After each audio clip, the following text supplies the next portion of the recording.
Hi, it's Diana. I'm getting ready to make some Puttanesca. The first time, this is the second time I make Puttanesca. The first time I made Puttanesca was because my older child was reading Series of Unfortunate Events. We had never had Puttanesca before. I had never heard of Puttanesca, so I'm pretty sure my kids hadn't either. And my kid asked me, can you make some Puttanesca? I'm always happy to help my children engage in books because I love books, and especially if they ask for food, because we already know that I love the combination. So I made Puttanesca and they didn't like it. And I didn't like it enough to make it knowing that my kids wouldn't eat it. So that's why this is only the second time I make Puttanesca. I am very happy to try it again and see if I like it enough to make it again. So I've gathered my ingredients. There aren't many, and the recipe is not that involved.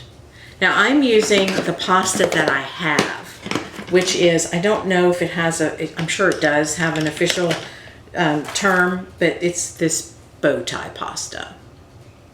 I forget that if I put it closer, it does not focus. So it's a bow tie pasta. This is not the pasta that is recommended by either the recipe I'm using or the website I looked at to learn about Puttanesca, but it's what I have, so that's what I'm using. It was very interesting to me when I realized that the different types of pasta were all about the shape and not really about what they're made of. Okay, so right now I just have a pile of ingredients in front of me. You saw the pasta. Salt, little tomatoes, anchovies. I wanted the anchovy paste, but this is all I could find. Capers, red pepper flakes, olive oil, olives. Funny, we just saw those. Look, they're reoccurring. Garlic. I'm not showing you my parsley because it's sad looking. It's a little wilty. And dried oregano. Now, I had oregano in my garden, and one of the things that I love doing is cutting it and using fresh dried oregano. Doesn't that sound funny? Fresh dried oregano from my garden. But we had a couple of things happened. This has nothing to do with Puttanesca or the story, but we had to have our fence replaced because it was falling apart, and the oregano was kind of near part of the fence, so it got a little bit trampled. And then after that, there were days on days of no rain, and even though I watered, the oregano gave up. So I have no fresh oregano to dry to make garden dried oregano. It's on my list to get another plant. Okay. Those are all the ingredients. Now I just need to get them going. So I'm in the middle of cooking. I haven't finished anything. I've done most of the prep. And here are some of the things that already I'm discovering. One, I don't have enough tomatoes. We had a bunch of tomatoes from the grocery store, and I think what happened is what happens often. I'll have a recipe and I forget how much it needs. So before I make the recipe, we eat some of the ingredients, and that's what happened. I do have enough olives, and when I opened the capers, I knew the capers were going to be a sticking point for me. I don't like the way they smell. I know I don't care for capers, but I cut them up anyway, and we'll see how it goes. I'm open to having a new flavor experience. I am seeing several things. One, going back to Best Friends for Francis, the food portion, talking about olives and how as a kid I didn't like olives, and that the predominant flavor in olives, I think the article said, is bitter. I'm seeing that, so there are a lot of olives in this recipe, plus the capers, plus the anchovies. I think anchovies kind of blend, but anyway, I can see why my kids didn't care for this. I can also see how this is a great recipe to use in the book. It is pretty much what they describe, as in it doesn't have that many ingredients. I don't have all the ingredients, and I'm going with it anyway. It'll be fine that I don't have enough tomatoes. It's going to be fine that I don't quite put in as many capers as I'm supposed to. I also don't have enough pasta, but I'm going to have to go with what I have. So there's that it goes with there's not that many ingredients, and it seems versatile. Now I'm going to mention here that my ancestry is French, not Italian, so there might be Italian people, cooks who are outraged. I don't have that outrage because I don't really know how this is supposed to be. So it goes with the story. It's not that hard to prepare, and it's pretty quick. So far it's going pretty quickly. I'm going to insert here also that the recipe I'm using comes from Cook's Illustrated. It's one of my favorite sources of recipes. And that, so those are paid. I got it from a paid, not prescription, subscription. But the website, yes, the website where I got the information for Puttanesca has a recipe at the end. So if you want to try it, it's possible without having a subscription. I'm sure it's in other cookbooks too, or even just online.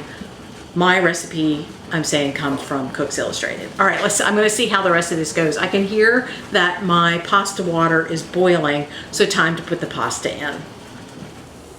Hi, I have finished cooking my Puttanesca, and I have to say, it smells fantastic. I haven't tasted it yet. I'm going to have it for lunch. I can see where my lack of tomatoes didn't provide me as much sauce as I might have liked, but there's nothing wrong with the dish, and I don't want to focus on that. I want to focus on it looks really pretty and colorful, and it smells fantastic, and I can't wait to try it. Okay, I'm back, and I ate my Puttanesca for lunch, and it was very yummy. I did, at times, depending on the bite I took, did taste the capers, and I did not mind them at all. Now, also, I have to say I added twice the amount of red pepper flakes that were suggested in the recipe because I like things a little hot. And yes, I liked it, and maybe that had something to, because I could actually taste the heat. So maybe that had something to do with not being able to taste the caper so much. Maybe it was something else. The other thing is that it was a little salty, so I would do a couple of things differently. I would rinse the olives, which I did not do. I did rinse the capers because that's what the recipe said to do, or I wouldn't add so much salt to the pasta water.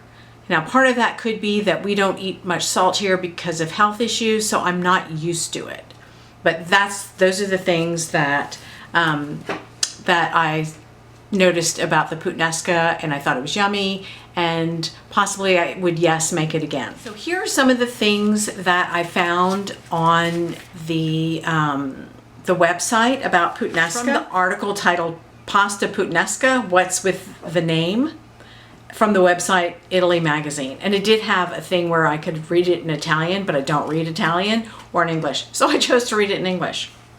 And it listed what it's made with, and it's pretty much what I listed in my ingredients. The only thing it said is that anchovies weren't original, or they didn't think so. And they were added when the recipe moved to a different area. It's a simple sauce, and they did recommend pasta to go with it.